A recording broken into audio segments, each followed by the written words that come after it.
was like, I can't continue doing this work if I'm afraid of HIV. So I have to get on the other side of fear and understand that being HIV positive is not the worst thing in the world. The worst thing in the world is to live in a world where you're hated because you have HIV.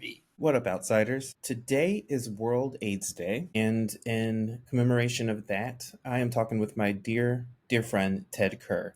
Ted Kerr is an activist, an educator, an AIDS archivist, a pop culture enthusiast, a gay Canadian, uh, wonderful human being. I believe I met Ted when we were both staff members on 12th Street, the literary journal of the New School, run by students in the Writing and Democracy program, a curriculum that Ted and I both graduated from. I think you can hear that in the conversation, the fact that we've known each other for 14 years, the fact that we admire each other's work, and the fact that we've both been critically impacted by HIV/AIDS in our lifetime. So, welcome to Outsider In, a podcast where outliers create the greater culture and a space where HIV/AIDS is not a death sentence, but a thriving, alive, electric, ongoing conversation between friends. Let's get into it.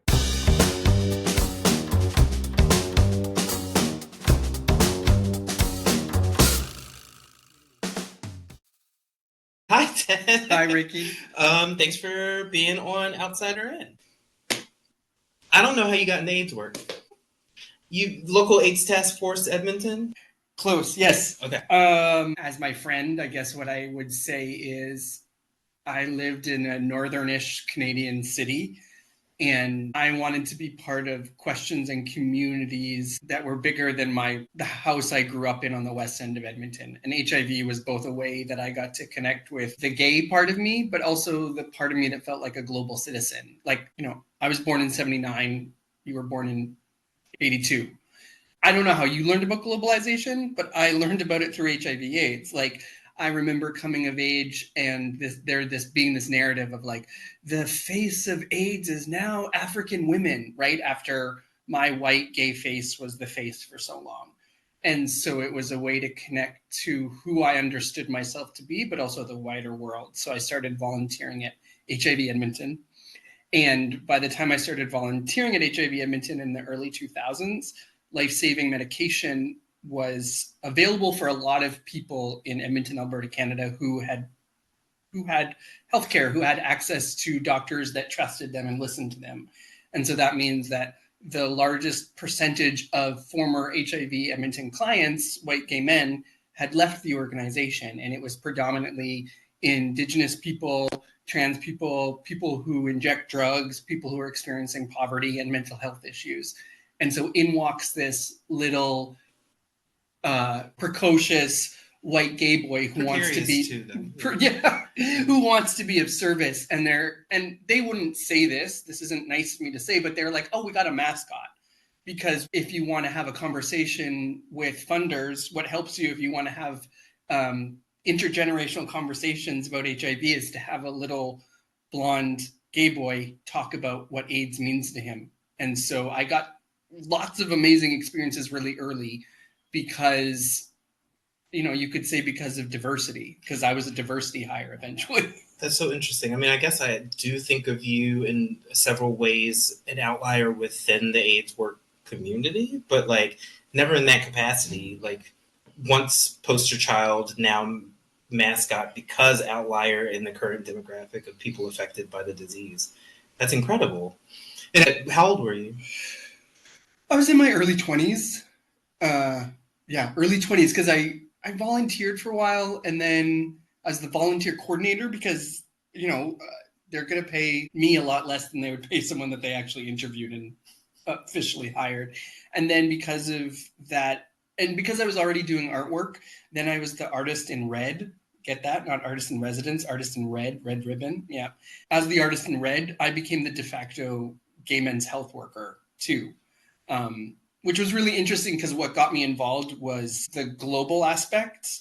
Because I'm of a certain niche, small period where like I got kind of lucky with the gay stuff. Like I didn't experience a lot of homophobia. And so the things that stressed me out is like, I don't know my purpose in life. I knew that I was gay, but it was through AIDS that I wanted to do that. And then I became like the gay white poster boy for HIV for a little bit, which was interesting because like it then just kept on making the circle bigger. This is interesting too because I think I've thought about a lot of people in your demographic, and I've talked to them too, but never placed you in it, like young AIDS workers, like Luna, like Luna Ortiz, a lot of people that we know. Yeah, but that's you. Yeah, that's true. And Pedro from TV. Pedro Zamora. Yeah, I mean, I know. I mean, I'm not based on your status, but just sort of like the age group and like face forward and like having to probably hold a lot of data in your body to be able to churn it out. And like, what was that like? It was amazing. So it's funny that you say hold a lot of data in your body, because when I would have to do workshops and be an educator, the number one thing that stressed me out was like, I won't remember all the information. And what I learned early on is like what I knew, the warehouse of information that I knew, I totally took for granted because most people knew almost nothing, even though I was often teaching people my age or older. And I just thought, well, we all got exposed to the same amount of information. A, that's not true. And B, I must have been interested in HIV AIDS before I fully let myself understand that, because I retained so much information. And maybe that's true of all like LGBTQ people of a certain age. Maybe that's true of anybody that's been marginalized and sees themselves represented in an illness. But yeah, the warehouse of information stressed me out. But then it wasn't the best fit. I'm not a good frontline worker. And so actually it was through art that I became a better frontline worker. So I started this series with Polaroids. And what I would do is I would invite dudes to my house. And I mean, like every fucking gay artist in the world, I would say, I want to like problematize gay male portraiture as like a lie to myself to get dudes to drop their pants and let me take photos of them.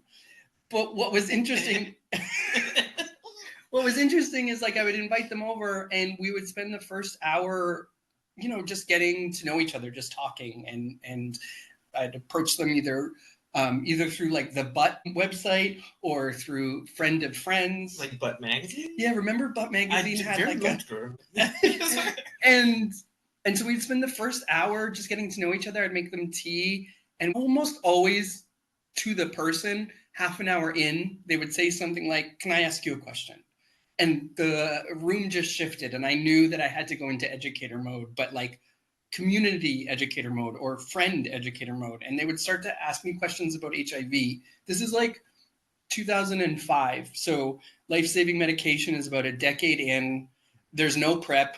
PrEP is not something that most people know about unless... I was in AIDS spaces around this time too, like AIDS activism, and like when I found out it was a thing, I was fucking furious, and then couldn't stop talking about it, and alienated all of my straight friends, and like, yeah, of course people didn't know about it, and they still don't. They still kind of don't. They don't. Even though it's kind of what people are taking now. Like, No, that's right.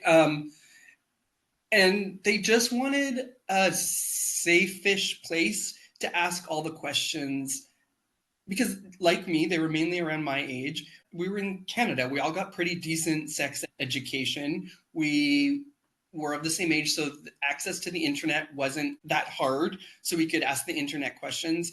But our knowledge of HIV/AIDS had kind of plateaued. And because I was representing an AIDS organization, and I was a gay man, and we were around the same age, and we were probably sharing sex partners, or at least sharing like fun dance parties with each other, they could ask me questions, and it was really beautiful. And the questions weren't hard. They were always like, almost always about oral sex and HIV. And it's really hard to convince people of any age, but of course, gay men of a certain age, that you can't really get HIV through oral sex. Yeah. It's really hard to get that through because so much of our sexuality, for a lot of people, came through shame. And there's a default setting that if we're not careful, we think that anything that feels good is bad for us. And I think a lot of my work at that time was helping people to be like, no. And that was the period where I was like, I can't continue doing this work if I'm afraid of HIV. So I have to get on the other side of fear and understand that being HIV positive is not the worst thing in the world. The worst thing in the world is to live in a world where you're hated because you have HIV. Yeah, the blowjob thing is basically the gay equivalent of Winona Ryder in Mermaids when she kissed that guy, the bus driver, and thought she was pregnant the next day. Like, full stop. Yes. Yeah. Like, how did you shift from HIV positive isn't the worst thing in the world? The shame from others is. Yeah, I mean, I'm hearing you say that back to me. I'm reminded of somebody living with HIV who told me, like, that's not true for everyone living with HIV, so don't speak for them. Oof. So just want to put that on the record that is very true. Because we don't want to downplay the magnitude of a diagnosis, but. Mm-hmm. Yeah. And I think where I was coming from was that I guess, how do I put this? So much prevention work at that time was fear-based, and this idea that getting HIV is the worst thing to happen in the world. And this work would often be done with people living with HIV in the room. And so I was always really confused about that. Like, if we're saying it's the worst thing in the world, then how do we explain this totally healthy, happy person that's to the left of me? The thing that shifted for me is not dissimilar from Winona Ryder. I had a wonderful affair with somebody, and I was sitting in the staff room of HIV Edmonton one morning. We were just about to have a staff meeting, and I was tired because I'd been up all night with this person, and I was like, I've got to get tested right after work because I probably have HIV. And then I went and got tested. It came back negative, and I had to think, like, why did I think I had HIV? Like, when I thought back about what me and this person did, we did lots of fun stuff, but none of it was even remotely an activity that would have put either of us at risk for HIV transmission, which is to say we did not have anal sex. Mm-hmm. And yet I felt this overwhelming sureness that I had contracted HIV. And it was then that I realized that shame and the fear of HIV were so deeply connected, and I needed to untangle those. I needed to remember that HIV transmission happens through a very specific protocol. And actually HIV is really hard to get.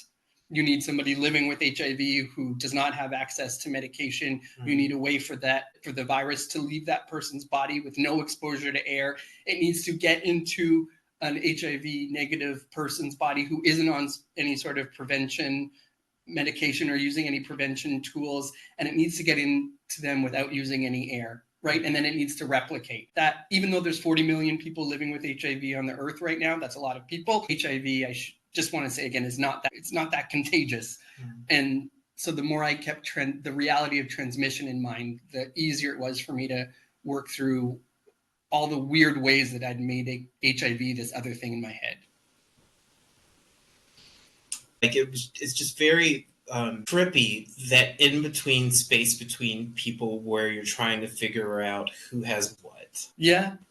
And how okay you are with either scenario in the moment. I mean, it's very much like, it's almost like the feeling I get when I hear double consciousness described. Yeah, and then the guilt of relief. Yeah.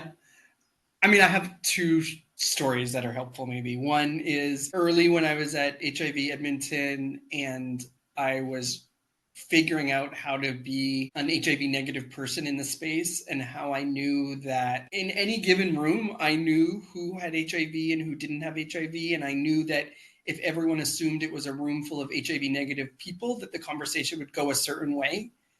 And I thought it would be helpful to make sure it never went that way. So I was unclear about my HIV status. And then whenever talking about living with HIV, I would use what I thought would be the royal we. And I knew that I was letting people assume that I was HIV positive. And then years later, I was having a very lovely coffee with somebody, and they, in such sweetness, wanted to bond about being two people living with HIV in this wild, wacky world. And I had to disclose that I was HIV negative at that time. And it was awful because we had built a relationship based on assumption that I'd helped perpetuate that I was living with HIV. Mm-hmm. And when he found out that I wasn't, I don't know, I can't remember the words he used, but it didn't feel good. And he kindly and seriously asked me to be more clear about my HIV negative status. And so I did from that point on. I was like, okay, I'm going to be very clear. And one of the reasons he gave is because I had accrued a certain degree of cultural capital around talking about HIV. And so when people heard me, they thought they were hearing first person experience. Also, to that person that I had that affair with, we ended up dating. And I remember early on being like, people will assume you're living with HIV. And I realized then, like, I couldn't have anyone in my life very close to me that was even ambiguous about HIV. They had to commit to loving people living with HIV, or else I couldn't be close to them. And, our friendship is a testament to that. I know who and how you love. And so I can just trust you in a more profound way. Yeah.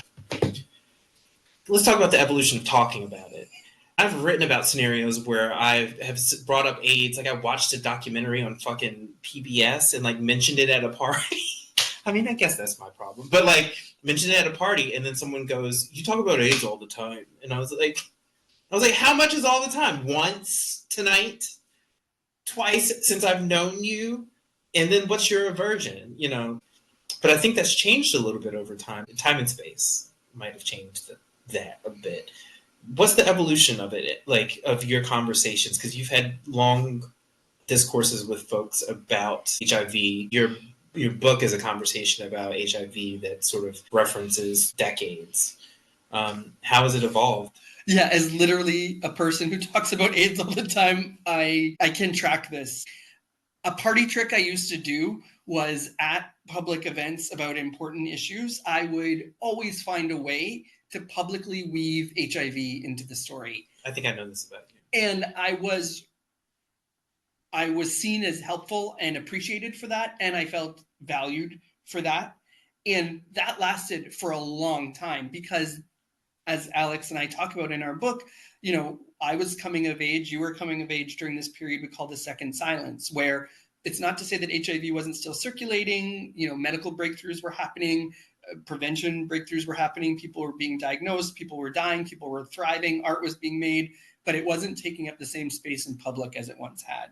And so to be at a talk about literature and death and be thinking about Joan Didion, but not anybody mentioning HIV, which there's so much literature about HIV and death, to be the one to point that out was something that I thought was useful. And so, for the purposes of this conversation, I think a lot of listeners, you and me, we grew up saturated in HIV conversation. Then it started to disappear. And then it started to come back. Between 2018 and 2012, there was this strong resurgence of AIDS being discussed again, but it was a revisitation. It was mainly talking about AIDS in the past. So you've got Dallas Buyers Club, How to Survive a Plague, Pose, all of these big examples of AIDS being talked about again, which is awesome, but only being talked about in the past tense. And so that's where people felt comfortable. And so then my party trick was to be like, okay, but what about AIDS now? Right? And now, because of COVID, the way a lot of people made sense of COVID was by referencing HIV/AIDS, whether it was the social impact, the political impact, or the medical research impact. So I do think that we're at an interesting place now where it's really common for anybody to talk about HIV, which really does shock the crap out of me. When my students bring up HIV before I do, or when I'm reading an article by some essayist and they're able to weave HIV in a way that would not have been possible a decade earlier, I'm always amazed and excited. I always want to meet that person and be like, how did you learn about HIV? What conversations did you have? Did you have to go through the same arc that so many of us had to go through, which is to say silence, history, and now rooting it in the present? I think for most demographics, the lost part of it is, like, absent from them. Maybe it's just like a dire curiosity, I think, too, like maybe a morbid curiosity too. Kind of, I mean, people are still dying. Let's talk about that. Death. Let's talk about it. Death from, like, HIV, like, that still happens. Can you explain how that circumstance might occur in, for instance, New York City? Yeah. Yeah, sorry, I went silent. No, please. It's only sad, right? There is, what's the very famous play by Michael R. Jackson? A Strange Loop. A Strange Loop. So this is Michael's story. He tells it publicly all the time, so I feel okay sharing it. A Strange Loop. A friend had been reading it and helping him out and had been a thought partner. And then I think like mere months before A Strange Loop was going to debut, his friend died of AIDS. And I'm not saying died with HIV. I'm saying he died of AIDS, complications related to AIDS. And that was because he was in a situation that he felt he couldn't talk to people about his status. And so he wasn't accessing or wasn't able to or didn't feel he could, I don't know, medical care. I know at least 3 people for whom that's true. So I think that's a real thing. I think stigma kills still, right? If you can't get tested, if you can't access medication, that is a system problem and that's a stigma problem. And then I think, I can also think of 3 to 5 people I know with HIV who've died by suicide. And I don't think HIV was the only factor that led to suicide, but I think it was one of many stressors on their lives.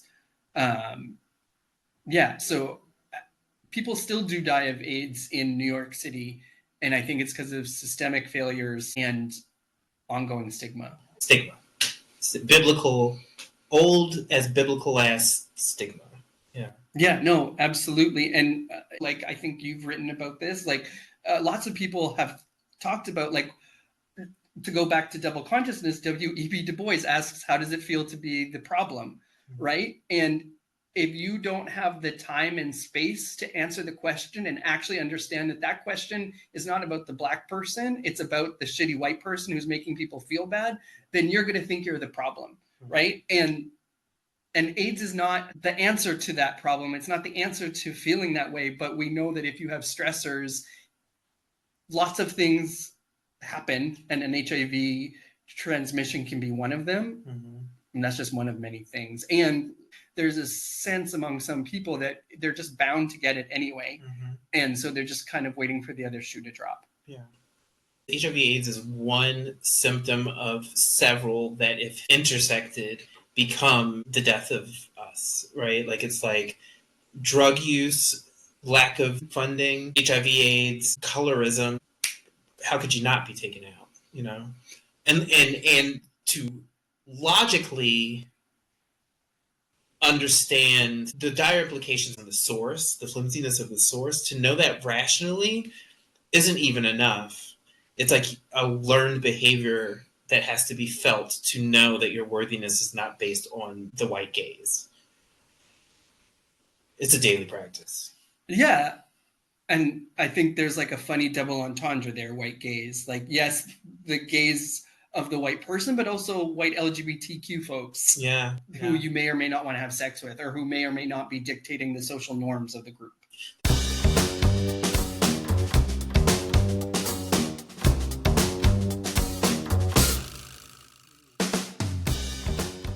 So you helped me chart this conversation of AIDS over time, right? From silence to talking about it often in the historical context to it becoming more normalized in everyday conversation. And that's a vast difference from the 80s and 90s, where it was wall-to-wall HIV cultural production, whether it's in the art world, the dance world, sitcoms like Designing Women or Golden Girls or the nightly news. It was everywhere. And then the period of silence comes, then the period of revisitation comes. And I like that it's normalized, because I think actually if it's woven in, if it's not made exceptional, we can actually have deeper conversations about how HIV is tied to systemic racism, is tied to homophobia, is tied to colorism, misogyny, to trans misogyny, right? And the thing that every few years I get a new kind of thing that bothers me. And the thing that bothers me now is when people talk about HIV in isolation. And I call that HIV exceptionalism. And I just don't think it's useful. I think you have to always understand HIV in context. Or you're talking about HIV in privilege. So you mean the privilege of hiding behind undetectable status? No, not at all. I'm talking about how... I just want to paraphrase what you said earlier. To understand that someone is living with HIV or died with HIV, you have to understand that was part of lots of different things that were going on with their life. That somebody died due to systemic violence. Someone died because of a failure of imagination to understand what they needed in terms of sexual health or what they needed in terms of, post-diagnosis care. Sexual violence, exactly. Or to poverty, or to geography, or to access to condoms, right?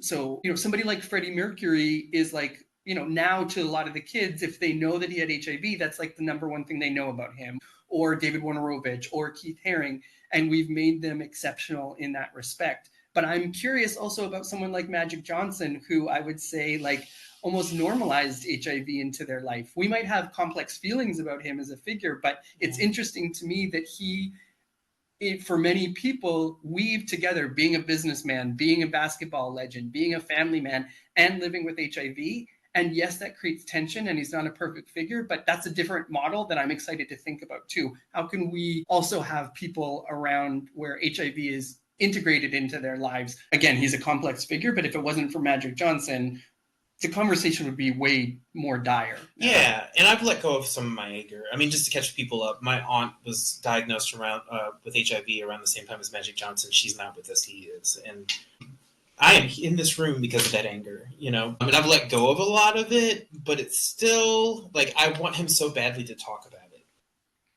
And he does. Does he? Like, he does. He was just at the AIDS conference, and he spoke about it. And I think I share that, but I think sometimes when we want someone to talk about it, what we're also hoping is we want them to be smarter. We want them to be deeper. Yes. We want them to have some analysis that they might never have about anything, whether it be basketball, having a queer child that went to NYU, having a hot wife named Cookie. HIV, most of my friends who are living with HIV, it did radically change their lives, and they became different than if they had never had HIV. But your first precursor to having HIV isn't waking up and understanding cultural theory differently. Yeah. Although I do think that his ontological experience makes his just bone density different. You know what I mean? Yep. Like, I think, the dumbest man in the room could absorb something over 30 years. Not to say he's the dumbest, but do you know what I mean? Like, yeah. I think, like, I do think he's smart in this particular way because his life depended on it. Yeah, and he has an analysis. Yeah, no, I mean, I agree. I mean, I think what I want from him is not something that I expect from him. Yeah, but I guess it's weird. I think it's very much tied to my grief. So I'm like, on a good day, I'm just like, yeah, whatever. And I go back and read that essay, and I'm just like, well, okay, calm down, But on certain days, sometimes just bringing him up just like pisses me off. Like, I mean, there was one day. Speaking of his kid, I mean, do you remember that his kid was going to come to Lang? Oh no! His kid was trying to get into Lang. I worked in Lang admissions, and Magic Johnson came to take a tour of the school. Oh my god! And so I'm sitting here in a cubicle, and he's sitting literally 6 feet away from me in the next cubicle. I could just see the back of his head. And I actually texted you, and I was like, he's sitting like 6 feet away from me. Should I throw something at his head? I think you said something supportive, like, yeah, sure, do it. Like, like, yeah, but like, yeah. But I think that day I kind of let go half of my steam because I was just like, if I really wanted to do something, I would have. You know what I mean? And what would that have been? I think I want to sense that he understands the profundity of his luck. Full stop. Yep. Agreed. That's beautiful. Like, I don't think he needs to disclose anything to us except for the fact that he is privileged in this specific way. Mm-hmm. And that's kind of all I want, because the death surrounding him is so obvious to me and intrinsic to me. But that's a very particular point of view, a vantage point from a lived experience. Mm-hmm. Yeah. I mean, I don't know if this is helpful to think about, but I also think about the pivoting. And we've done this actually kind of naturally in this conversation. I'm excited. I never want to forget that around 40 million people have died with HIV since the pandemic began. And I also want to always say, every time I give you that statistic, to say around 40 million people are currently living with HIV on planet Earth. And so for me, this moment of weird equilibrium between the living and the dead is important. And I want to seize upon it to say, we will never forget that HIV is about death, and so many people have died. And there is an onus upon us to also remember that HIV is about the present and the living, right? So I feel like those very like clear feelings that you have about Magic Johnson is a sign of respect, that you're thinking about, how is this man living? Yeah. How is this man living in the present? I want to know. And actually you saying that is helpful because I want to know too. Yeah.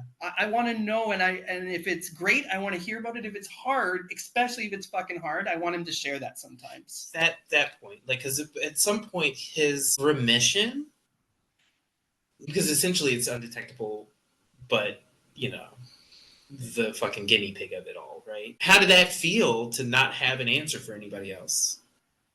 Yeah, I'm willing to meet you at it was hard and surreal, and I felt guilty. Like that, I can take that from you and feel compassion for you in that. If I just had the fucking details. I mean, back when, another interesting point is like back when I wrote that essay, I went into the media and like found things about him, and there was a YouTube video of him and Maria Shriver, and she asked him, "What are you taking?" And he just didn't answer. The edit shifted, and they were playing basketball all of a sudden. And I remember just being like, "What the fuck?" And ever since I moved to New York and started reading that piece, that interview has disappeared from the internet, which makes me feel super powerful, but also like, it's like I thank God I documented it, but like that is an erasure. Like, who got rid of that? You know? Yeah, and I think there's so much that's kept from people living with HIV and people impacted by HIV. Like, so one thing that we're talking about is this idea of like U equals U, undetectable equals untransmittable. So if you're someone living with HIV and you have the right treatment for you, the right medical and social treatments, you can suppress your viral load to almost next to nothing, which means the virus is non-transmittable. And this became popular because a group came up with that slogan, U equals U, around 2016. But that information is not new. That information was around as soon as there was life-saving medication in 1996. There was the inkling that this could be true, that someone living with HIV on the right treatment can't transmit the virus if it's undetectable in their body. And there was always small groups of people living with HIV who advocated for this information to get out more widely, to reduce the stigma towards people living with HIV. But also, for so many people living with HIV, one of the things that motivates their lives is to make sure that they don't transmit the virus. So much of their sex life, their love life, their personal life is about, containing themselves or trying to contain themselves. And so a group of activists were like, we need people to understand that if they have medical treatment that works for them, that they're not able to do the thing that they're most afraid to do. And in 2008, there was this big report called the Swiss Statement that basically tried to codify it and get the world to understand this. And it was respected by a lot of different governments, but the US wouldn't take it on. And so it didn't catch on as everyday knowledge until 2016. And I just think about like everybody in those 2 decades living with HIV who just were afraid of their intimacy or were made to feel bad about their intimacy because this knowledge was denied them. And, we know people who, once they got their diagnosis, they just stopped having sex because of that. And I have a student here who a few years ago, talked to their doctor, was saying to their doctor, oh, I'm going to see this new person. We're going to go on a date. I don't want to transmit the virus to them, so I'm going to disclose. And the doctor was like, you know what? It's totally great that you want to disclose. That's your right. You can do it if you want. But also you're undetectable. So you can't transmit the virus. So don't worry about it. And the student didn't know what that meant. The student who was diagnosed like in 2021, so long after U equals U became a thing, didn't know what undetectable meant. So even nowadays, people living with HIV aren't always given the tools that they need to fully have a relationship with their own virus in their own body. And I asked a doctor about this once, and she said for her, she was a researcher, and she said it's the same thing where they didn't want to introduce the pill back in the day because they wanted people to not be able to have casual sex. They didn't want people to feel free in their bodies to do things. They wanted people to fear the ramifications of pleasure. I remember when you and I went to the NYU talk when I was interviewing then Beatrice, now Paul Preciado, about the Testo Junkie book. And he compared the pill to both PrEP and to taking testosterone treatments. And that parallel sat with me for a very long time, and cut to us a couple of years later, just both being kind of weirded out by how much everybody was on PrEP and like the amount of pressure that was on us. Like I remember at one point just being like, I'm not going to do it. Of course, I wasn't getting laid, but like there was no conflict. I'm not going to eat any of this chocolate cake. Exactly. There's no chocolate cake. I mean, I'm a diabetic, but I have will. But I mean, there's this whole sort of fear that hits me, which I think we're not too far from now, is like somehow all of our healthcare is going to be snatched away from us, and then what do we do if we're like dependent on pharmacology, and like all we have to be is destitute. Only thing that has to happen is like public funding is going to be pulled from public health. And then, I mean, I feel like that's already happening in places. Yeah, I mean, the HIV-related cuts that they want to make are all prevention-based. And a lot of them are like intertwined into DEI. So now anything that mentions Black, anything that mentions trans, anything that mentions homosexual is being cut first, right? It's eugenics, it's genocide, it's all these big words. But because it's happening at a slow pace, or because it's happening with all these other things, it's really hard to name. But when you're deliberately taking medicine and prevention away from people based on who they are, that is inhumane and should be criminal, and it's unconscionable.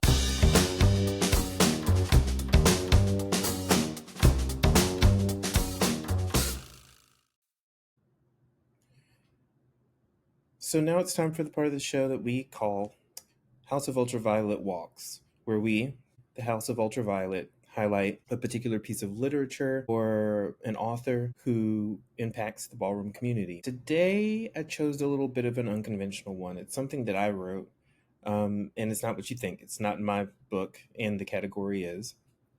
It is the first piece of literature that I wrote that mattered, that ended up influencing and directly affecting me being able to write, and the category is. It's a piece called Veronica is Touch and Go.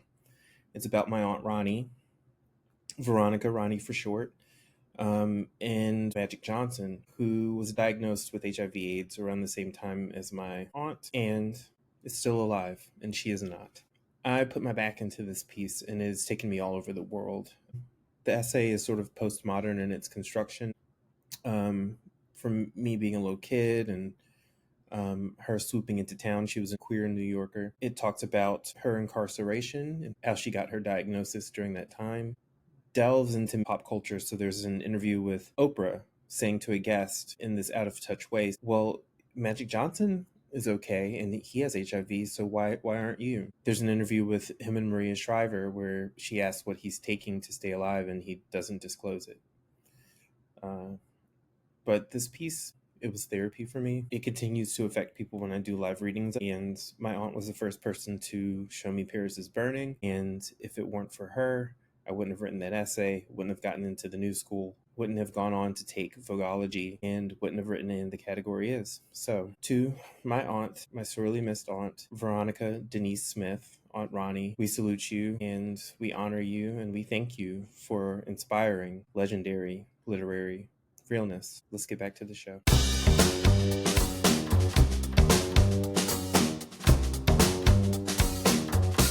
I've been working on a public program with Durham Public Library in my home state, North Carolina, for a year.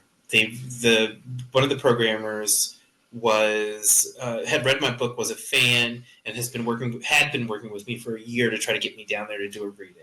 And it took all these different iterations. Ballroom had something to say. I was going to go down there and whatever. And so right before it was supposed to happen, the guy just pulled it. And he was like, unfortunately, a law has just been passed in the state of North Carolina that says that anything that can be be referred to as DEI / anything that could be offensive to someone, which is everything, the funding for that institution will be pulled. So Durham Public Library would no longer have funding if anybody could classify their programming as DEI.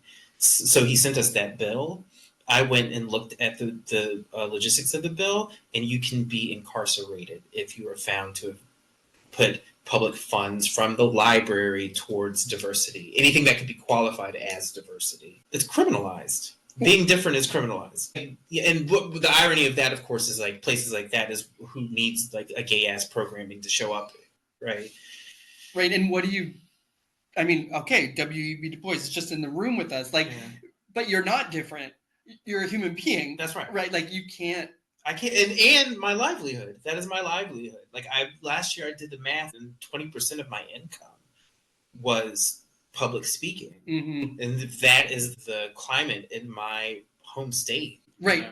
And typically it ends up like when we went to Tulsa, it ends up being kids who are like us that have no lifeline, and one swoops into town, and they get a glimpse of their future, and so there's not even that anymore. We aren't even allowed to be a buoy at all. That's so real, that swooping into life. So Sarah Schulman came to Edmonton, and I got to have dinner and then a coffee with Sarah Schulman. That changed my life. Before you moved here? Oh, way before I moved here. I didn't know that. Yeah, A.A. Bronson from General Idea. We brought him in for a festival, and I got to hang out with him, and that's what established my lifeline to be able to come to New York. That was because he swooped into Edmonton, which is not a small town, but it's not it's Canada. And it's not Vancouver, it's not Toronto, it's not Montreal. And so you're absolutely right that it's a two-way street. Those visits where you as a public intellectual get paid for your work creates a lifeline for you and for the people that are going to come and hear you speak or even see your poster, and they can't go to it because their mom won't let them out, or they are working 3 jobs, but they saw the poster. That's also a lifeline to those people. And we are now at a place in life where we're on both sides of those equations. Those run-ins with people who showed us a future changed our lives, and we need those connections to pay our bills. Big time. Life. Yeah, on all sides, right? And we both know, because we've worked administrative jobs, 80% of your job is doing what other people ask you to do. And every once in a while you carve out some project that's just for you that makes your life worth living. And I'm guessing that this librarian was living to bring you in. And then, now he's probably scared about every email he sends. The thing that I think is interesting and useful about HIV is that, you and me primarily have talked about it in the realm of the social and the political and the emotional. HIV is also scientific and medical. And if you talk about it correctly, there is still a world in which you can talk about HIV. If you can figure out and stomach how to talk about it that seems void of people or void of demographics, you can still talk about it. And I see AIDS organizations on the national level trying to figure out how can they be the mushrooms? How can they do the horrible, gross things to make sure that the forest blooms, And it's fascinating, but it's I don't think it's a bad thing that HIV gets woven into our healthcare system in a better way. But this is not what's happening. What's happening is that HIV is being erased from the conversation, and HIV and reproductive health and cancer is only going to be seen through a very narrow, white, cis male body. And everyone worked so hard to push against that for the last 80, 60 years. It's terrible. Do you think with the sort of backdooring and erasure of it, like that it might start affecting that population more? Which much? Like white, straight presenting gay men. Like the force behind Black women getting it in high numbers is what's unspoken, and certain demographics being pushed down, and then it ends up sort of showing it across demographics. Or everybody who's Black with AIDS is going to die, and white men will just stop getting it. I don't fucking know. Like, this is a question. Yeah. We know in times of social upheaval that who and how we have sex changes, right? As the world around us is changing, our relationship to our body and who we can conceive of as our lovers and our friends shifts. And we know during war, during periods of civil unrest, that you have sex with different people than you would have during peace times or during, more normative times.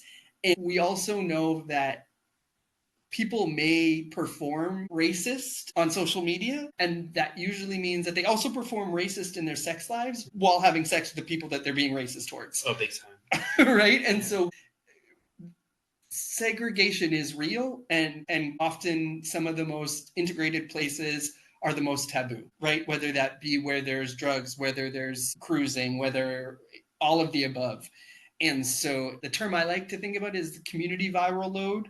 I don't want individuals to feel that they alone are responsible for thinking about viral load. We have a community viral load. Mm-hmm. And if the viral load goes up in one segment of the population because they don't have access to medication, or they don't have enough calories so the medication isn't absorbing the way it should, or they don't have housing so they can't stay on their medication regularly. And I mean this both in terms of the people on PrEP and people living with HIV who are on their medication. Mm-hmm. Then the viral load, the community viral load will go up, and that won't discriminate because we're sharing needles, we're sharing buttholes, we're sharing good times. Yeah, that would be a perfect place to end. But I feel like I need to ask you about some other stuff too. Also, I think I need to have you on another episode too, because to talk about Alanis Morissette, gladly. Well, I mean, I think Alanis Morissette. You touched on designing women. Don't tease me. All types of things. But your book is about conversations around AIDS, but it's also about cultural production. Is there anything that you want to point audience members to if they want to engage with art that is carrying HIV/AIDS narratives, or even anything rooted in the protest of those times? Because I think we're living in comparable times too, and I think maybe that is leading into another question, sort of like what can we learn from the resistance of then that could apply to today? But first, like art. Yeah. I think you've seen this movie, Pride. It's about LGBTQ rights in England and the miners' strike and the way they came together to help out each other's communities. And HIV is interwoven as something that is happening at the same time. And so that was a big aha moment for me to understand that I prefer cultural production where HIV is integrated into the narrative or integrated into the story. With that said, I also like HIV cultural production that's deeply, unapologetically rooted in the present. So I'm thinking about the playwright Don Love, who has written the play 1 and 2, which is about the statistic we keep on talking about, but also has started this amazing organization called Write It Out. And every year, Write It Out sponsors, I think, around 10 people living with HIV to write a play about whatever. It just so happens that they're living with HIV, so a lot of the plays are about living with HIV. And one of the best ones that I've seen over the last few years is by this woman named Bridget. And it's, you could say it's a one-person play because it's about her having a conversation with herself about what it is to be a Black woman living with HIV in the AIDS industrial complex, and how often she feels that her virus gets more attention than her soul. So those are the two things that I think about the most, things that are radically in the present, or things that are showing that in the past, HIV was, for most people, integrated into other social movements as well because of intersectionality. Anything that's in the realm of not necessarily HIV, but queer cultural production that you're into lately, and anything that's just in the broader realm. I heard you talk about with Robert the other day, or yesterday, you talked about Great British Bake Off. God, you're outing me. I do love British Bake Off. Okay, so I mean, that's not necessarily no, queer, but you're right. Those are like two different questions, I guess, or... But Great British Bake Off is such an amazing show. It's just like nice people doing nice things and being nice to each other. Like, I started watching it when I was at Union Theological Seminary and I was stressed out and I was reading intense, often sad things. So who doesn't want to watch a bunch of people make cute cake? But actually, and I would love to read somebody smart write about this, the way they deal with diversity on that show is really fascinating. It's not that it's unmentioned, but there is always a diversity of race, when it comes to the show. Obviously, gender, obviously, sexuality. And the thing that goes the most unspoken is how there's often a diversity of disability. It's almost never mentioned. So people often, make comments about their partner if they're same gender loving. They make jokes or make comments about their ethnicity or their race, especially as it relates to the food that they might be making. Gender often is around gender roles, but with disability, like there was one person who, I don't have the correct term, but they didn't have all their fingers. Mm-hmm. And it was just never mentioned. There was a woman this season who stutters. It was as important to who she was on the show as the fact that she was from Ukraine, as the fact that she was married, as the fact that she was a pretty decent baker. And so I do kind of make jokes about how I watch it, but actually I do learn how to do diversity in public through that show. For better or for worse, that's kind of a British thing. Just pretending everything's stratified on it. And also cake is a class. You know what I mean? Like I was in England, like race is not as important as class.